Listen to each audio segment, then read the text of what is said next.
el desarrollo, el desempeño y el desenvolvimiento de la persona como tal. Siempre hay el tema de lo que se declara en las constituciones y en las leyes y lo que se aplica. ¿Cómo mejorar esa vigilancia de los derechos humanos y el respeto pleno a todos los derechos humanos?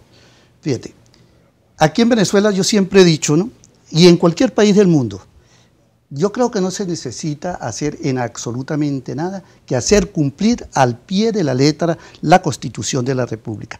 Por ejemplo, el artículo 19 dice que es un derecho de progresividad, que va inherente a los derechos humanos. Claro. El artículo 20 llega y le dice a usted, yo tengo como persona, como ser humano, la capacidad de desenvolverme y desarrollarme en lo que yo considere. Pero el artículo 23, el 21 dice, todos somos iguales ante la ley y ante Dios, sin distingo de raza, color, sexo, ni ningún tipo de tinte político.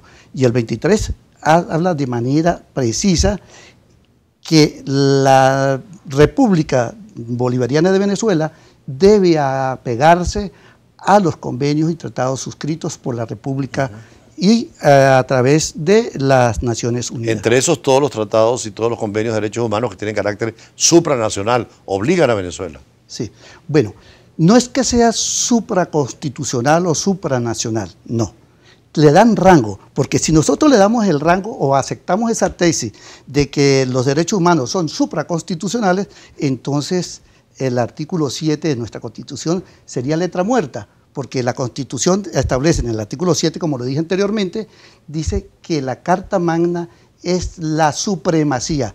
Por encima de la Constitución, nada, por debajo sí. Pero si usted se fija en lo que establece de manera clara, tanto el artículo 23 como el artículo 29, habla de que le da rango constitucional. Sí, porque cuando se aprueba un tratado internacional, se ratifica, pasa a ser parte de los elementos jurídicos. Por lo tanto, es ley nacional, ¿no?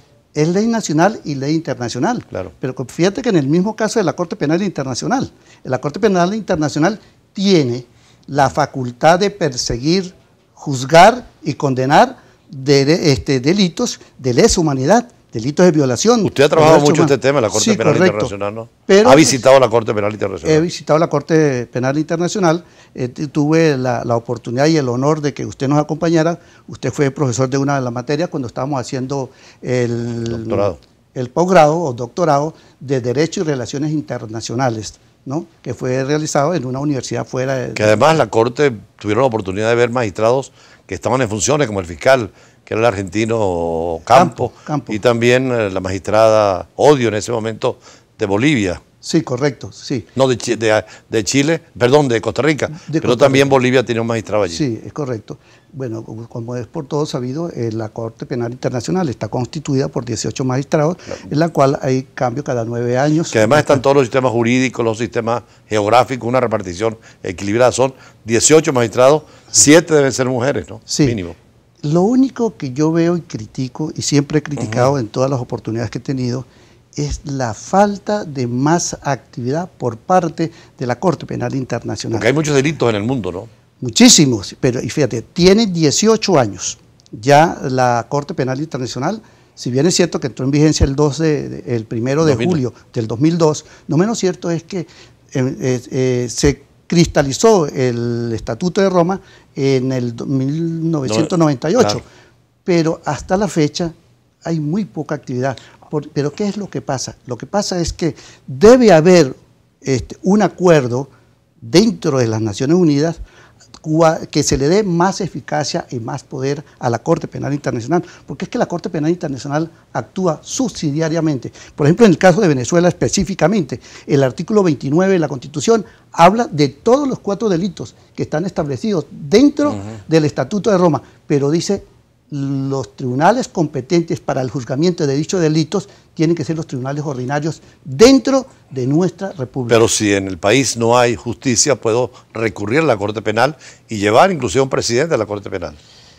Sí, correcto. Eso es verdad, eso lo establece de manera clara el artículo 30 y 31 de nuestra Constitución, pero usted tiene que agotar primero el derecho interno. De no agotar el derecho interno, no es posible llegar allí. Y es lo que ha pasado con algunos jefes de Estado, con el caso de Sudán, de Omar Bashir, o de que fue presidente de Liberia, que está preso por 40 años en la Corte Penal Internacional.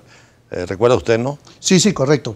Pero fíjate, la pena más benevolente creo que es la que está dictando la Corte Penal Internacional, porque la más alta ha sido de 19 años. Charles Taylor tiene una pena muy fuerte, que fue presidente de Liberia, ¿no? Eso es correcto. O sea, hay presidentes que temen ser llevados a la Corte Penal Internacional cuando hay delitos, como usted dice, de lesa humanidad tipificados en la Corte Penal, ¿no? Eso es correcto, sí señor, así es.